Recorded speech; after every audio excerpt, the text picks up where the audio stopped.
at 1 Peter 2, verses 1-11. Peter said, the way we know we're headed in the right way, following the right path, is when we feel like aliens on the earth and strangers to the system.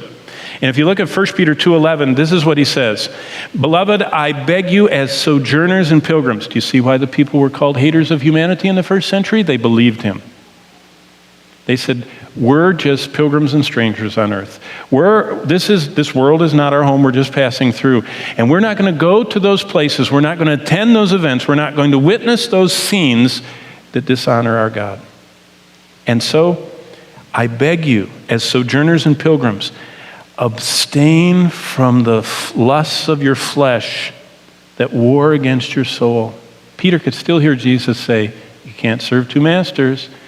And he says, I am not going to war against my soul. I was bought at a price. I want to glorify him. He is my master. He says, abstain from those things that war against your soul. And look at verse 12. Have your conduct honorable among the Gentiles, that when they speak against you as evildoers. What were they saying? You hate our events. You hate our festivals. You hate our activities. You hate our entertainment. And they say, we do because we love our God. And look what he says will happen. Have your conduct, verse 12, honorable among the Gentiles, that when they speak against you as evildoers, they may, by your good works which they observe, glorify God in the day of visitation. He says, you know what? They're going to see that you have a life that they don't have, and God is going to visit them with conviction. Well, how do we respond to what God prompted Peter to write? Basically this: resisting idols pleases God. And what he says in verse 10 of 1 Peter 3, turn onward to the end to 2 Peter 3. Look at verse 10. How do we resist idols and please God?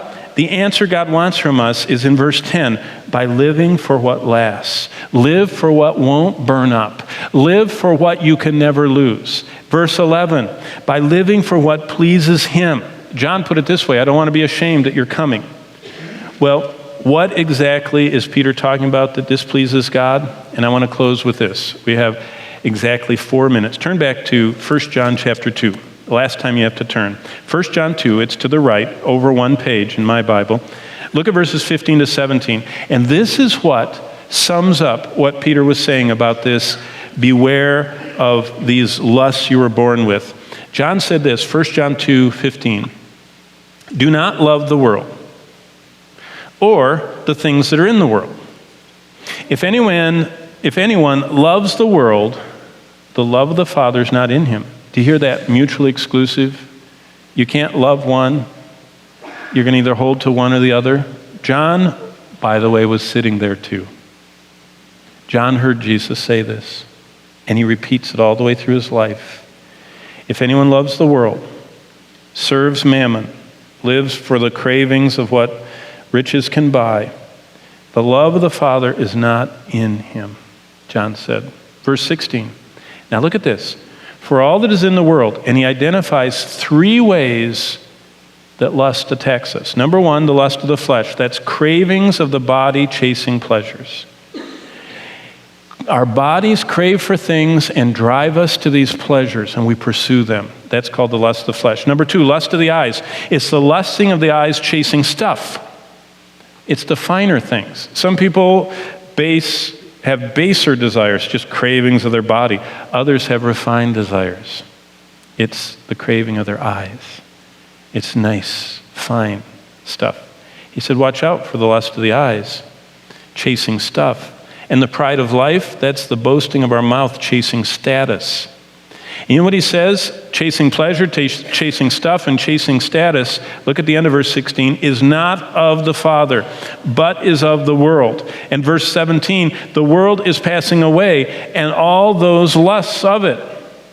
All the pleasure chasing, stuff chasing, and status chasing is passing away.